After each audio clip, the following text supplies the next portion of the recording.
As entrepreneurs or leaders in general, we are faced with a lot of decisions. I believe we're more valuable in our decision making than in doing the actual work. When you're faced with questions that place you at a fork in the road, like should I take that client or job? Should I adopt this new strategy? Should I hire this person or relocate there? Whatever it may be, there's one simple question that you can ask yourself. Am I being pushed or am I being pulled? If you feel pulled by a decision, there's a better chance it's the right one. But if you feel pushed, rushed, or FOMO, which stands for fear of missing out, it's a signal to either stop or decide against it entirely. Being pulled usually means that you're being called. It may not always be explainable, and it might not always turn out the way you want, but most of the time, you can recover if the worst case scenario happened.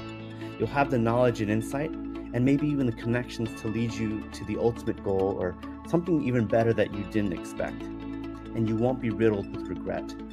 Shoulda, coulda, woulda is a virus.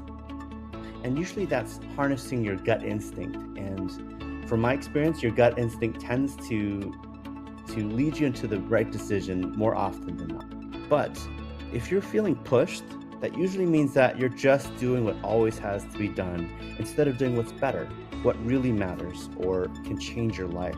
It means you're probably following someone else's agenda and not yours.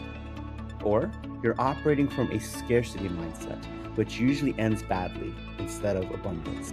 That's it. It seems overly simple, but I'd argue that we tend to overcomplicate our lives and have normalized complexity. It doesn't have to be. So maybe it's time to do the exact opposite for a chance that the outcome could be exactly opposite. What do you think? How do you make good decisions?